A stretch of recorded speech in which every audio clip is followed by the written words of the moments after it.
So it is absolutely no secret on my channel that I am not the biggest fan of audiobooks. However, it's not their fault per se. It's more about me and the way that my brain processes information, and also just the fact that generally I am very sensitive to any kind of like audio stimulation, and it's very easy for me to become irritated by sound. But that being said, while audio isn't my preferred way of ingesting stories, there are some audiobooks that I am really interested in. So today I'm going to be talking about my top, I wanted to do 10, I could only find 9. It is my top 9 audiobooks that I would like to listen to.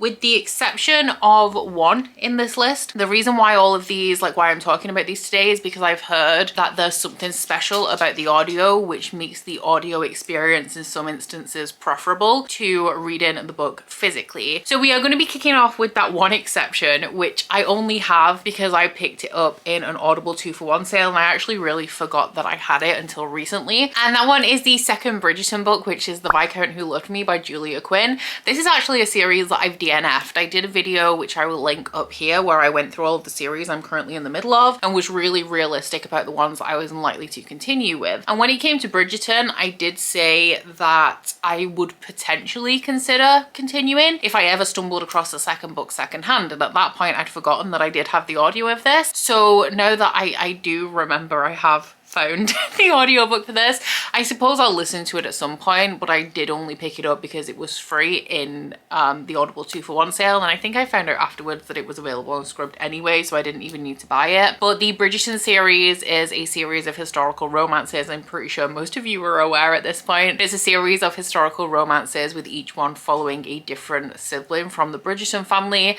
and this one is following Anthony, who is the eldest son. Didn't love the first book. I wasn't sure about historical romance to start off with. I still am. And while I don't doubt that there are other Bridgerton books that are better than the first one, I don't feel like I particularly care enough to continue. So if I do, or when I do listen to this one, it will be just because I want something to listen to while I'm doing something else. And I feel like I may as well give it a try that way because I literally have nothing to lose. So one that I've heard amazing things about, mainly because it has a full cast audio, which is absolutely one of my favorite things, is Sleeping Giants by Sylvain Neuvel. This one is an adult sci-fi story that is about these, I think they're like giant alien robots that are buried beneath the surface of the earth, and a young girl is riding her bike one day when she falls down a hole into this like giant hand, and from that moment on she dedicates her life's work to finding out the origin of these robots. I believe that this is told exclusively in, well, that actually is not. Or maybe it is. The majority of this book is all told in interviews, and it all has like there is a narrator for each character in this book. Because of the interview format, it obviously is going to be something that lends itself really well to audio, and then the full cast aspect of it just adds to that, in my opinion. The only reason why I haven't listened to the audio of this yet is because I'm trying not to start new series where possible, and because I don't love audio, I can only listen to audiobooks in very specific conditions. So it takes me a while to get around to committing to putting on an audiobook. One that I'm super excited to get to because I've listened to the audiobooks for the rest of this series, so I know that they're phenomenal, is Iron Gold and by extension Dark Age, and then eventually, is it Lightbringer will be the new one by Pierce Brown. So it's no secret that Red Rising is one of my favorite series of all time. It's a sci-fi about a guy called Darrow who is a red in this color cast system in the universe where reds are right at the bottom and golds are at the top. So Darrow's people have been tasked with mining for a valuable substance called helium-3, and they believe they're doing it so that the planet can be, or the solar system can be terraformed, and humans will then be able to escape the dying planet Earth. However, after Darrow's wife makes herself a martyr to spur Darrow into action, Darrow goes to the surface of the planet and finds out that the solar system has already been terraformed and his people are being kept in a kind of slavery. So from that moment on, Darrow dedicates himself to infiltrating the Golds with the idea of breaking them apart from the inside. The audio narrator for these is Tim Gerard Reynolds, and he does an amazing job. These are not necessarily dense, but they're harder to follow as an audiobook than I would normally. So I do read along while listening to the audio, and that is my preferred way to ingest these. And also I really enjoy doing that with epic fantasy in general these days, because I feel like it provides a really immersive experience.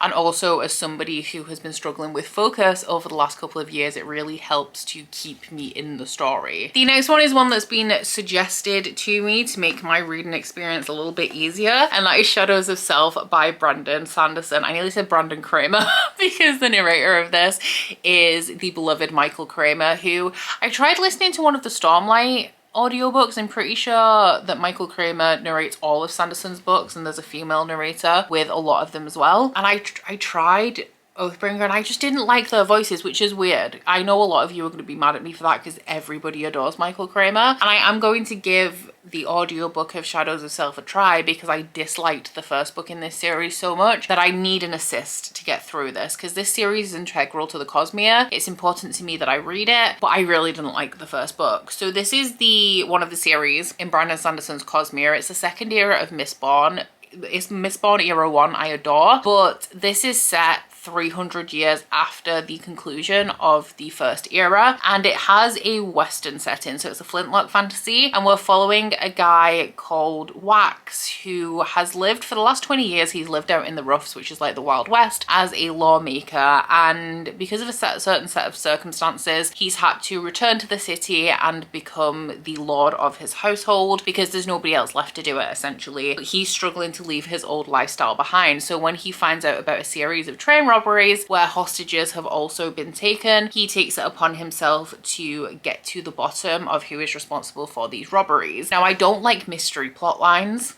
I don't like the flintlock fantasy in like Western setting. I don't like gunfights, and I don't like Wayne. I don't like Wax. There's not a lot I do like about this. The only thing I liked about the first book in this series was how the characters from the first series have been woven into the world and like the mythology of this setting this time period 300 years on, and also the epilogue, because the epilogue of the first book was the only point throughout the entire reading experience that I had some kind of clue that like led me to believe that this would have greater connections to the Cosmere and Mistborn Era 1. So Aaron from Books and Busy recommended the audiobooks, and I will give them a try when I get around to this. Hopefully it will be soon, but I can't lie, I have been a little bit put off by how much I disliked Alloy of Law. Another sequel I would very much like to listen to is Lord of Shadows by Cassandra Clare. This is the second book in the Dark Artifices series, which is the third series in the Shadowhunter realm as a whole. So Cassandra Clare writes a universe called the Shadowhunters, which is about demon hunters that are Nephilim. So every other series is set in present day, which are the odd numbered series, and then the even numbered series are all set in the past. This is the second series set in the present, and I don't like Cassandra Clare as a person.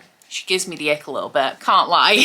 I'm not going to go into that here, why specifically, but it's just recurring themes throughout all of her books that I find to be very dodgy. But I cannot deny that the Shadowhunters world is super addictive. I'm not a huge fan of the historical series because I'm not a huge fan of historical things in general, but I do— can you calm down please? You're right in the corner of this frame. But I do really enjoy the series that is set in present day. So I've been dragging my feet on this because I'm not as invested in this world as I once was, obviously, but I was very pleasantly surprised by the first book in this trilogy, Lady Midnight, and I did decide to listen to the audio of that because the second two audiobooks in this series are narrated by James Masters. So James Masters plays Spike in my favorite TV show, which is Buffy the Vampire Slayer, and because of that I'm a simp for James Masters, what can I say? And I want to listen to the James Masters audio. This series is very connected to the conclusion of the first series, so I can't really say too much about it if you don't want to be spoiled for the Mortal Instruments, but essentially the characters are still kind of dealing with the repercussions of that. This is like a whole new cast of characters that were introduced in the last book of the Mortal Instruments, but one of them is is especially interested in the death of her parents, which she thought was clear cut. But in the first book in this series, there's some new information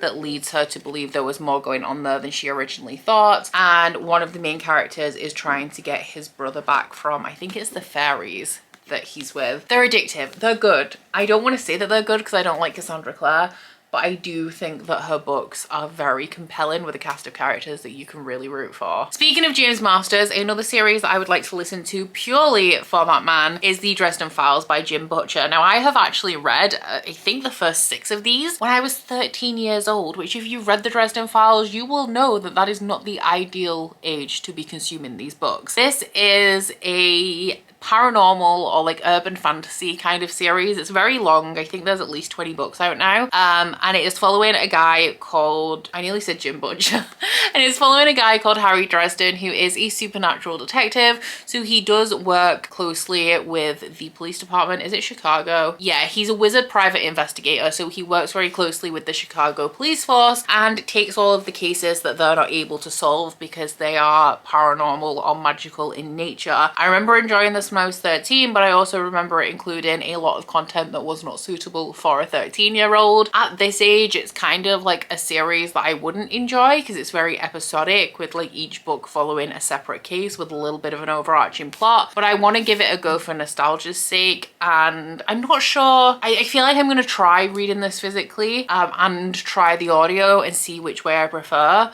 But James Masters narrates it, so I know it's going to be great. One that I'm already kind of on with is the ACOTAR audiobooks. Now, I have already read this series. I love this series. And so when I'm walking Brie by myself, I do pop on one of the new graphic audios, which if you are unfamiliar with graphic audio, they have just started doing Red Rising ones. They've already done the first 2 ACOTAR books, I think. I think they're on Wings and Ruin now. And they've also done a few Sanderson books, some Michael J. Sullivan books, and there's a few, some Ilona Andrews books, I think. The Sweep series, I think, has been done by graphic audio, but they're like dramatized versions of audiobooks that are kind of more like a radio play than an actual audio. And I'm unsure about how I feel about listening to them for books that I haven't previously read, because obviously they're slightly abridged, because instead of saying like Tamlin said, Tamlin will just say. But for the ACOTAR series and also for I plan on listening to Red Rising, it works for me because I need an engaging audio, which that definitely provides because it's like full cast, sound effects, music, the whole shebang. When I found out that they had the Ilona Andrews series, I was tempted,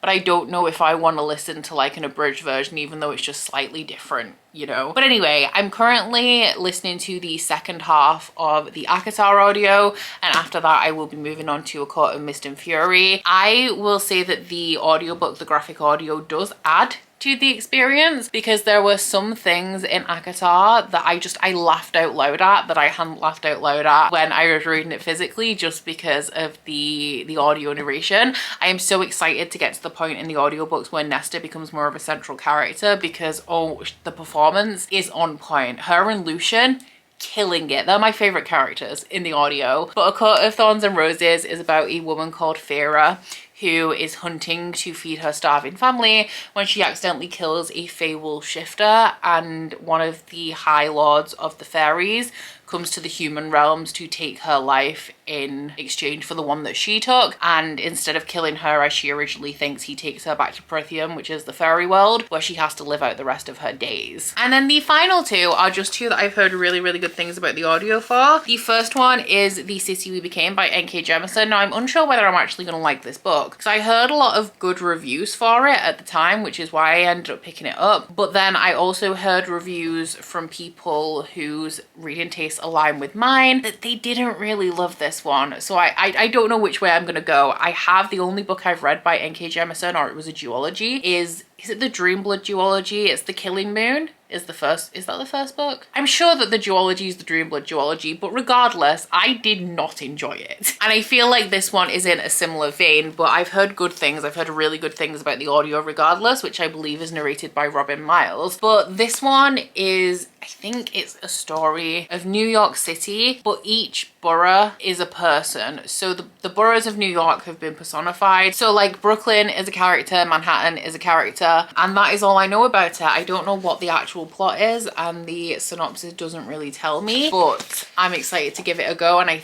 I know when I read the Dreamblood duology, actually, I didn't like the books, but I did really like the audio. So I feel like it could be a similar situation with this one. And the last one is another one that I have heard amazing things about, and I've been hearing amazing things about the audio narration of this series for years, and that is The Diviners by Libba Bray, which is narrated by January Lavoie. So I've just heard that the voice performance on this is phenomenal. The series in itself is a YA series. It's a beloved series on BookTube, and I've wanted to get to it for a long time, but there was never a matching copy. Originally, I was waiting for the series to end because I assumed that they'd publish a box set where all of the copies matched. They kind of never did. So then FairyLoot actually made a special edition set, and I was like, well, this is my opportunity. I've been waiting for 5 years to have a matching set of these, so I may as well jump on this one because it seems to be the only one in existence. But this one is a young adult fantasy series that's set in the 1920s and centers around like psychics and clairvoyance and that kind of like magic and occult, and I believe that there's some sort of mystery element in here as well.